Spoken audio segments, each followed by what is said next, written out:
Ladies and gentlemen, boys and girls, it is time for Conversation and Coffee, the show where I, with the use of overpriced, underused technology and mediocre video editing, will embark on a magical journey with you guys to discuss the beautiful things in life. And where I nail the intro and pronounce the name of my own show correctly, because that's something we'd like to do here. In the interest of improvement, last week I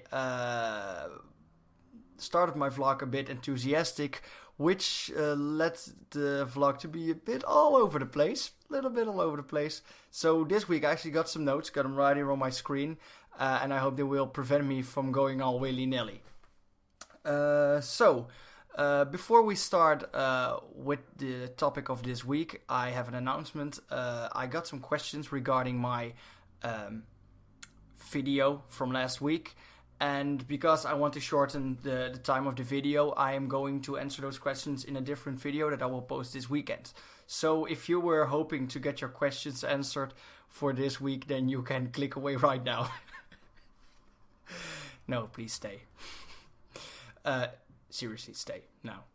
Without any further ado, grab your coffee and let's talk about this week's topic, which is, as you read in the title, why esports is a sport, and the difference between a video game and an esport game. So let's hop right into it. Well, the most important thing to mention here is that the difference between an esport and a casual game, those differences are pretty huge from my perspective. A casual game is a game that is mostly story driven. And is a game that is also mostly single player. That's a casual game. Is maybe the incorrect term here, but I will use it for the purpose of explaining esports. Because casual games, as I describe them here, can also be played a lot and hardcore. But it typically has a story that you play through, and at the end you played the game, you finish the game, so you can play it again, but it will be somewhat the same experience. There is no competition. That is, you can maybe try to be the best or the fastest, but that's not the point. So that's the major difference between an esport and a casual game. Then like the esports, so that are mostly online sports. These are online sports that people can compete in,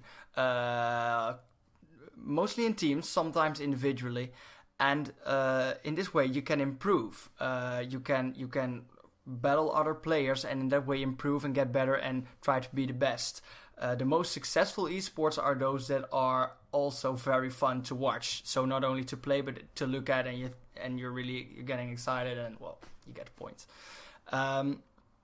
So yeah, that's one of the main requirements for a successful esport. So why is it a sport? To me, to be a master in one of those games, one of those esport games, you have to practice a lot. And with a lot, I mean a lot. You have to play on a daily basis if you want to get on the top. You have to play on a daily basis, hours a day, to just get every detail right in playing the game, knowing everything about the game, just almost feeling the game. If that makes sense, which is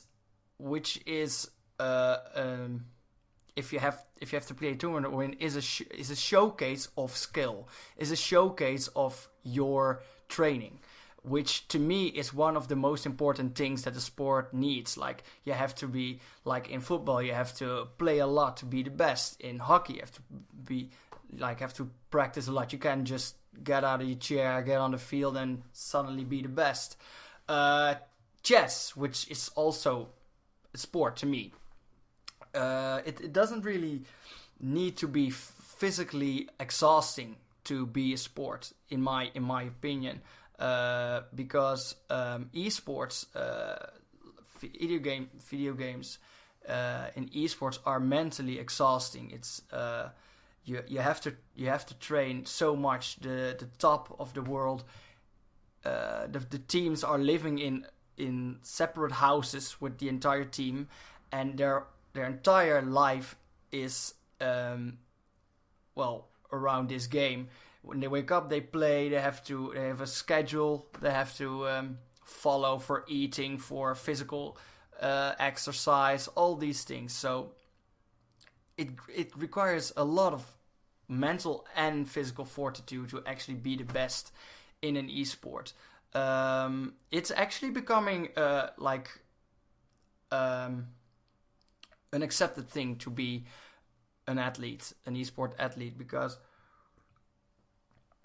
in Korea it's already for a long time, but also in America, and it's starting in Europe, that if you are an esports professional player, you're actually a certified athlete in those countries. So in America, Korea, and some countries, I think the Netherlands, Germany, France, Spain, maybe England. So you're actually a certified athlete. You get the same rights that an athlete, for an Olympic athlete or a football player, would get. So that's it's actually becoming a sport in that way. And I hope that in the future it will also be notified by the broader public, so it will become like an actual big event. But that's only dreams.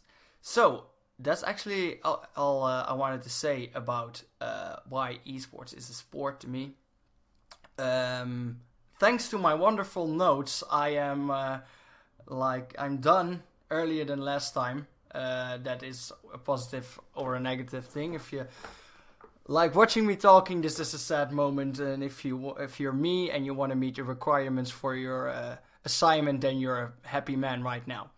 I hope you enjoyed this video. Don't forget to leave any questions. I will answer them in the video that is coming this week.